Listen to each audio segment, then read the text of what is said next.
the basics for DCOMS, which would be District Committee on Ministry for the Texas Annual Conference Administration of the United Methodist Denomination in Houston, Texas. First, I'm going to introduce myself. I am Catherine Moore. I grew up within the Texas Annual Conference Administration. My father was a United Methodist minister, John Chester Dowden, and his wife was Grace Dowden. They are the assholes responsible for my existence. And my father, John Chester Dowden, was a child molester, and he was employed by the Texas Annual Conference Administration in the 80s and 90s. And he was not the only clergy who was capable of sexually assaulting a minor that was employed under the Texas Annual Conference Administration. Unfortunately, there seems to be a repetitive history of the Texas Annual Conference employing clergy who are capable of committing crimes.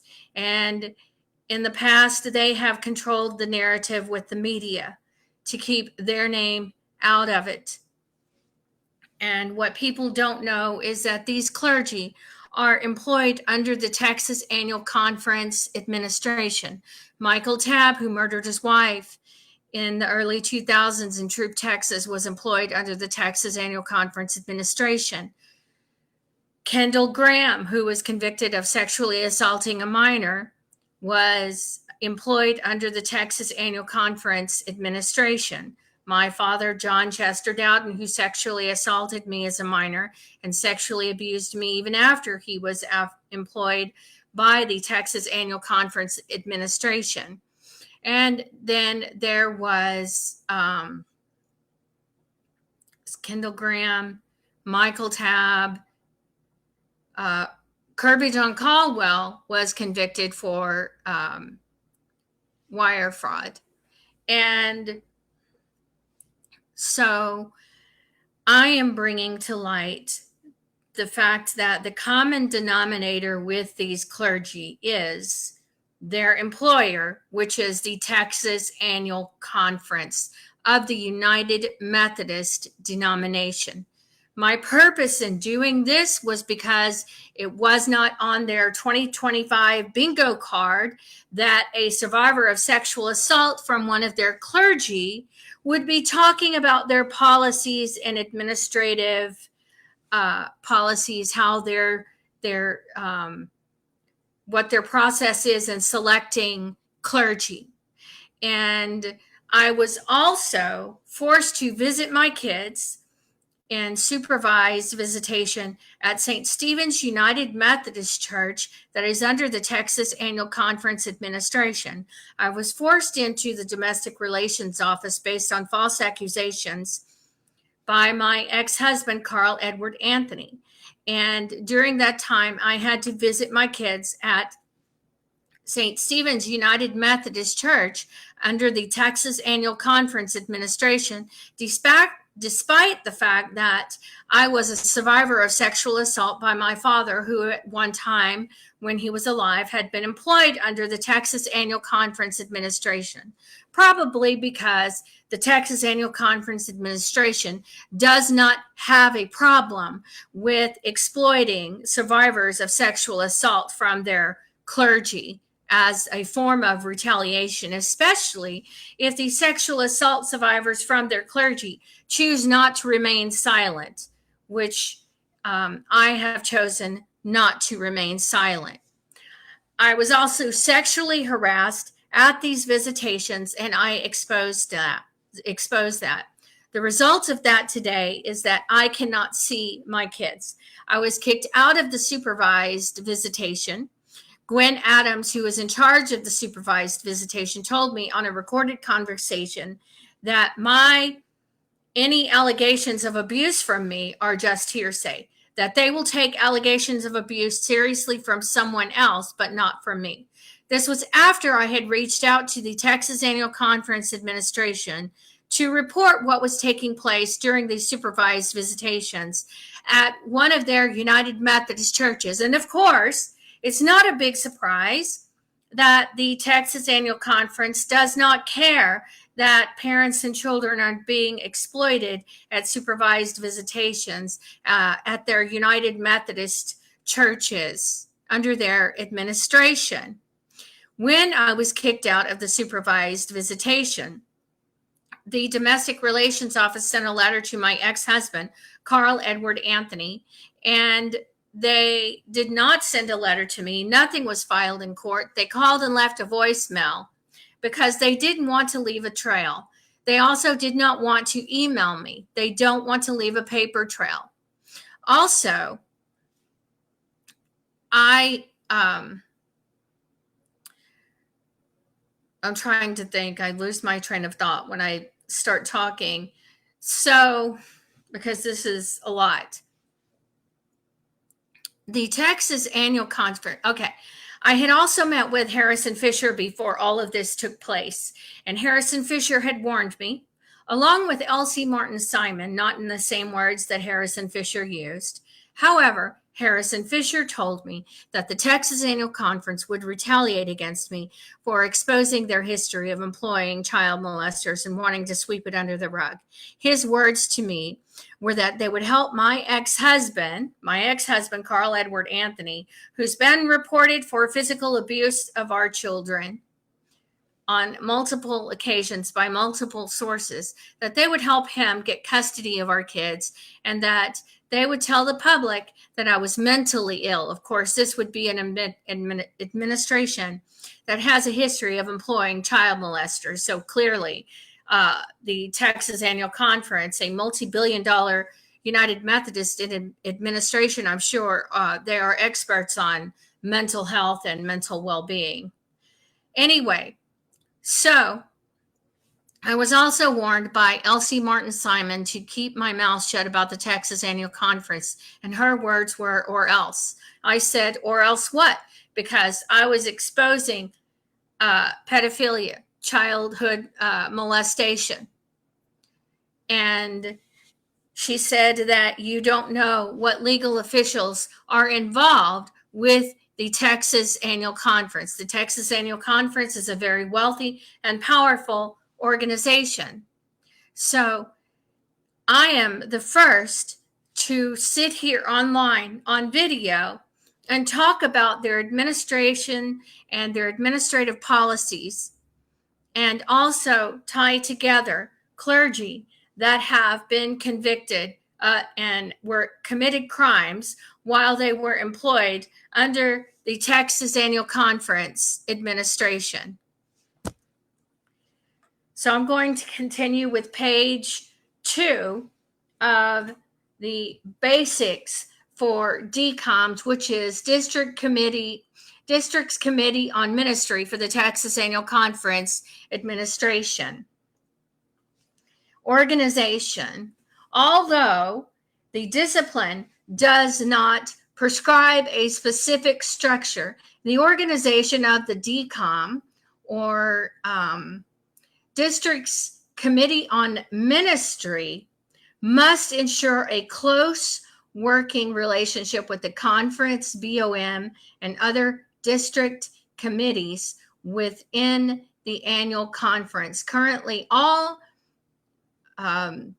District's Committee on Ministry chairs for the Texas Annual Conference serve ex officio with voice and vote on the Conference Board of Ordained Ministry. That's what BOM stands for, Board of Ordained Ministry, to help ensure this close working relationship. Officers.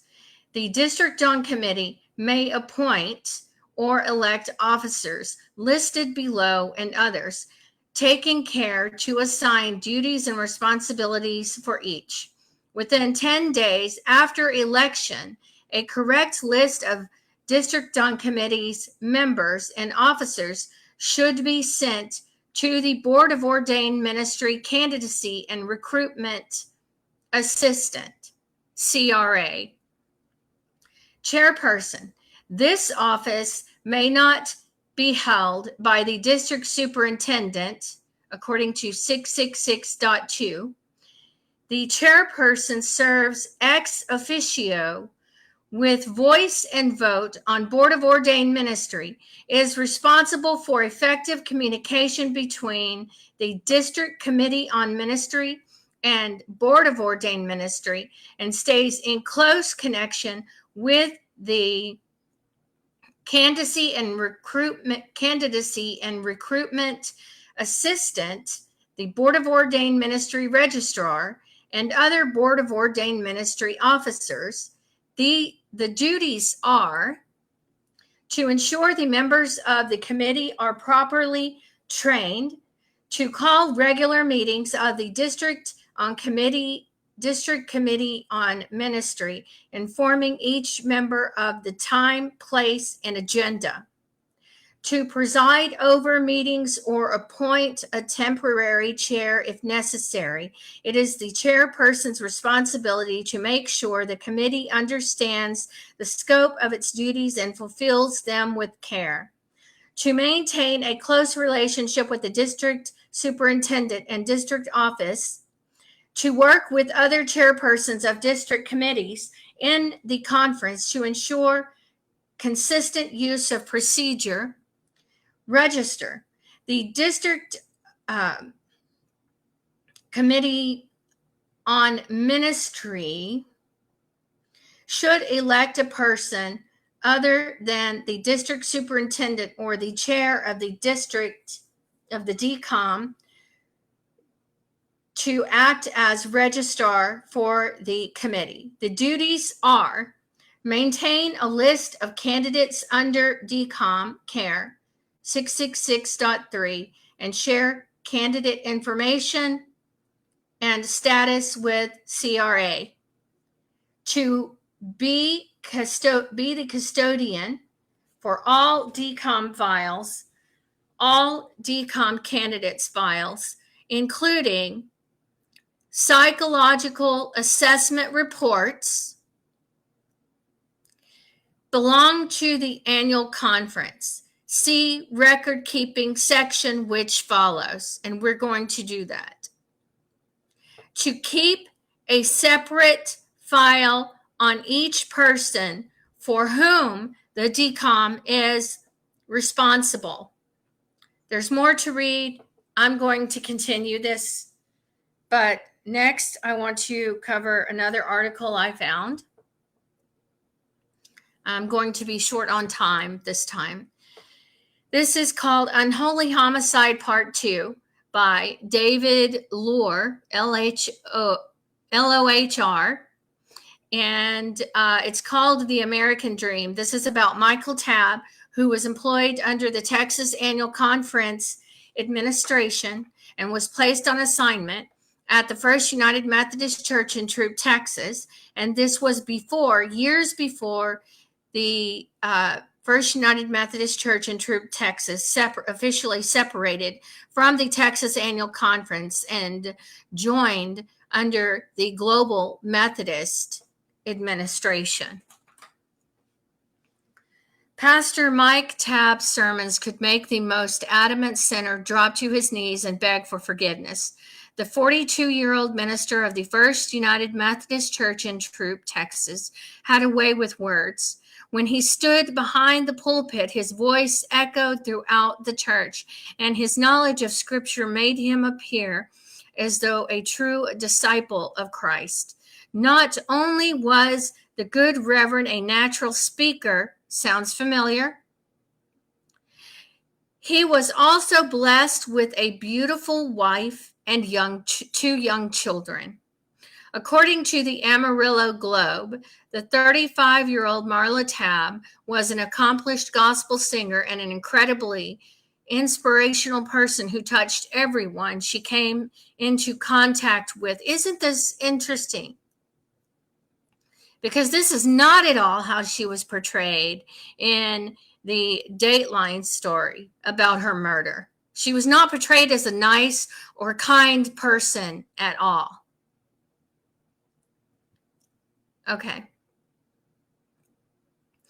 Her charisma and ability to light up a room set her aside from most, and she easily made friends wherever she went. The devoutly religious couple moved to Troop in 2002 following Mike's discharge from the Navy, where he served as a chaplain at Camp Lejeune, North Carolina. Not long after arrival, Marla gave birth to their second child named David, after the second king of Israel. He was a welcome addition to the family. His little brother, 2-year-old Jonathan, was excited to finally have a sibling. Everything appeared to be going great for the Tabbs. They were living the American dream.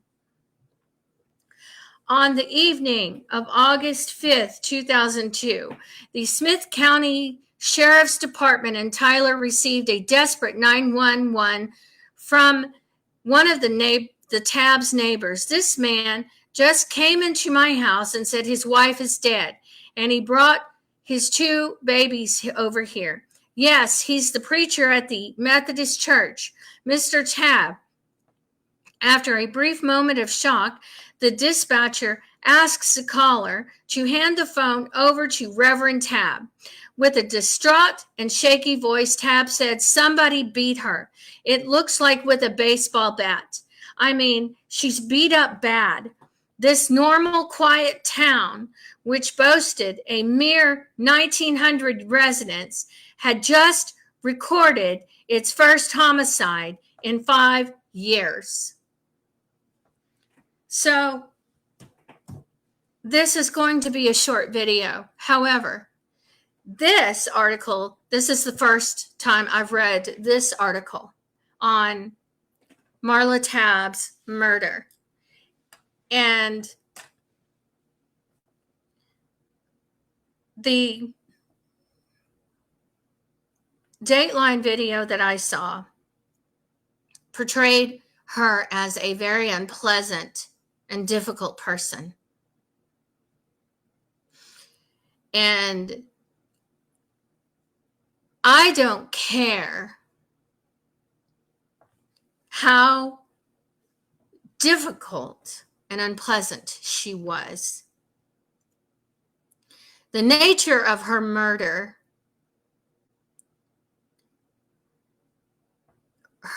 was unjust. It was uncalled for. And there were signs of abuse that were ignored by the community and by the Methodist Church, by Troop United Methodist Church at the time. People had to bring food. She couldn't come out. This was before her murder. There were signs. There are always signs. And in a domestic violence, highly toxic, dangerous marriage, no one is pleasant. No one surviving in an abusive marriage is easy to get along with. And the fact that Marla Tabb was portrayed as a difficult person is absolutely horrific and is not a justification for what happened to her.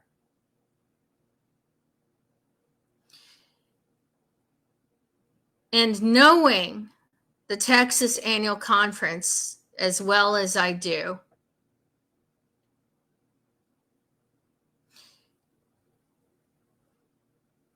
I would not be surprised that this is how she was portrayed. Because I have also been in the situation where I was blamed and I was told you're mentally ill. So whose mental health is great when they're in an abusive situation? No one.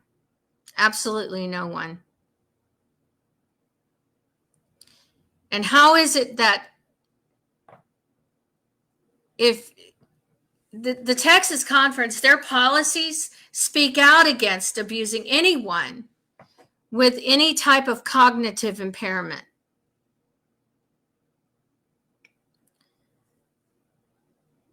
So there is no justification for attacking the mental health of anybody that is living an abusive nightmare